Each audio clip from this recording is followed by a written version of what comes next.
Jesus foi crucificado na sexta-feira, morreu na sexta-feira à noite e foi sepultado no sábado. 3 dias depois, ele ressuscitou dos mortos. Mas o que aconteceu com Jesus?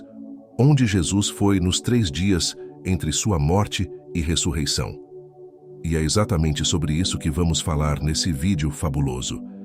Eu sou Elemar Diogo Nienol e você está aqui no canal O Poder da Atração.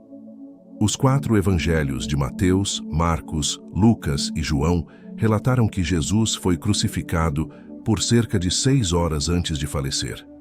No momento final, ele proferiu as palavras imortais: "Está consumado", conforme registrado no livro de João, capítulo 19 e versículo 30. Em seguida, inclinou a cabeça e entregou seu espírito. Seu corpo permaneceu na cruz apenas por pouco tempo antes de ser retirado e preparado para o sepultamento por José de Arimateia, com a ajuda de Nicodemos, um de seus seguidores. 3 dias depois, seu corpo e espírito foram reunidos e ele ressuscitou dos mortos. Após sua ressurreição, ele se mostrou a seus discípulos, começando com Maria Madalena, e depois ascendeu ao céu. No entanto, muitos se perguntaram o que aconteceu nos 3 dias entre sua morte e sua ressurreição. Onde Jesus foi e o que ele fez? A Bíblia, particularmente os evangelhos sinóticos, não oferece um relato abrangente das atividades de Jesus durante esses 3 dias, também conhecidos como o descer ao inferno. Os evangelhos de Mateus, Marcos, Lucas e João se concentram principalmente nos eventos que levaram à crucificação de Jesus e em sua ressurreição.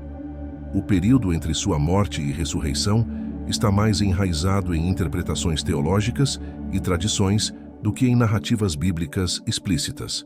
Contudo, é possível obter pistas valiosas sobre o que aconteceu durante esse período significativo por meio de uma das passagens mais esclarecedoras que abordam o destino de Jesus nos 3 dias após sua morte, derivada de sua conversa enquanto estava na cruz.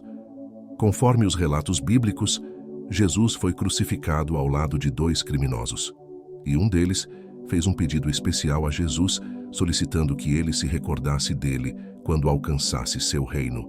Lucas 23, 42. A resposta de Jesus a essa súplica é notável. "Em verdade te digo hoje, estarás comigo no paraíso." Essa afirmação sugere que, após sua morte, Jesus dirigiu-se ao paraíso ou ao céu. Tal raciocínio encontra respaldo no fato de que, em seu último suspiro, Jesus confiou seu espírito nas mãos de Deus, um gesto que nos leva a concluir que ele só poderia ter ido para um lugar de bem-aventurança eterna e amor, ou seja, o céu. Nesse contexto, podemos inferir que nos momentos imediatamente após sua crucificação e morte, a jornada de Jesus o levou aos domínios celestiais, onde ele compartilhou sua presença com o suplicante arrependido.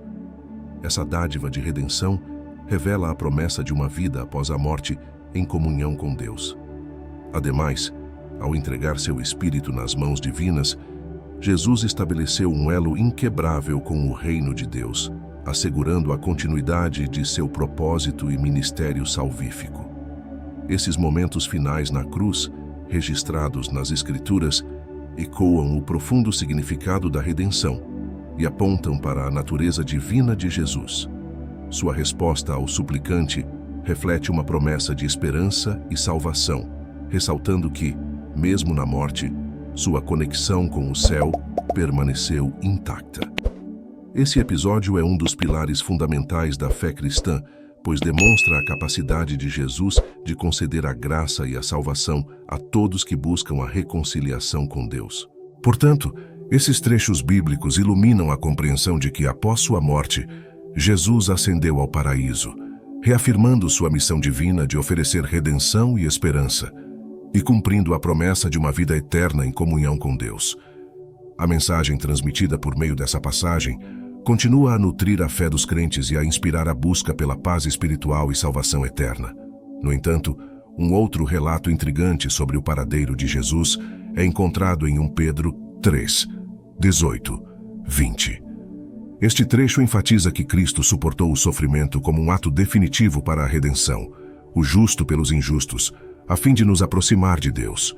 Ele foi morto no corpo, mas restaurado em espírito, e nesse estado proclamou sua mensagem aos espíritos cativos que outrora desobedeceram nos dias de Noé. Durante a construção da arca, apenas 8 pessoas foram salvas através das águas do dilúvio. Essa passagem permite 2 interpretações. A primeira sugere que em algum momento entre sua morte e ressurreição, Jesus desceu ao inferno ou Hades e de alguma forma comunicou-se com as almas ali detidas. Essas almas poderiam ser tanto de origem demoníaca quanto humana, e talvez até incluir anjos caídos. A referência ao período anterior ao dilúvio de Noé indica que essas transgressões ocorreram antes da era de Noé. Embora o texto não especifique o conteúdo da mensagem de Jesus a essas almas cativas, é improvável que tenha sido uma mensagem de redenção, uma vez que os anjos, como mencionado em Hebreus 2:16, não têm a capacidade de salvação. Portanto, a interpretação sugere que Jesus tenha declarado sua vitória sobre Satanás e seus seguidores, afirmando triunfo sobre a morte e sobre o próprio Satanás a partir desse contexto.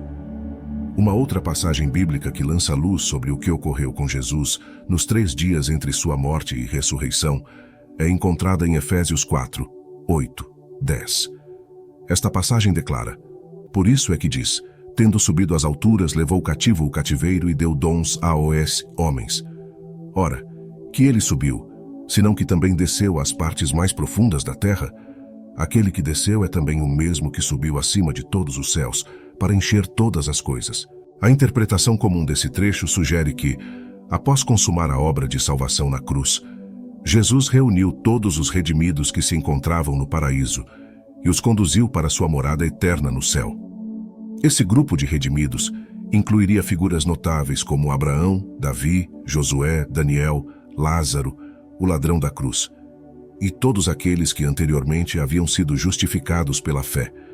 Jesus os liderou desde o Hades, a região dos mortos, até seu novo lar espiritual. Essa interpretação ressalta a ação de Jesus como o condutor dos salvos, celebrando sua vitória sobre a morte e a reconciliação dos fiéis com Deus. O texto sublinha a transcendência de Jesus ao subir aos céus e preencher toda a existência, cumprindo assim seu papel divino como mediador e redentor da humanidade. Uma alternativa de interpretação do texto de Efésios 4 é que, durante os 3 dias entre sua morte e ressurreição, Jesus triunfou sobre e aprisionou nossos adversários espirituais, incluindo o diabo, a morte e a maldição do pecado. Posteriormente, ele ascendeu de volta ao céu em glória divina. Essa perspectiva encontra respaldo em Mateus 12:40, onde Jesus compara seus próprios 3 dias na sepultura aos 3 dias e 3 noites que Jonas passou no ventre do grande peixe. No entanto, é importante observar que os detalhes do que exatamente ocorreu durante esses 3 dias não são explicitamente delineados na Bíblia, e várias tradições cristãs têm perspectivas diferentes sobre o assunto. No entanto, temos as próprias palavras de Jesus a respeito do assunto. "Em verdade te digo hoje, estarás comigo no paraíso." Isso nos dá confiança para dizer que ele foi para o paraíso após proclamar sua vitória sobre a morte e concluir sua obra de redenção. Obrigado por assistir. Deixe seu comentário aqui abaixo me dizendo o que você achou deste vídeo e sugestões do que você gostaria de ver aqui no canal.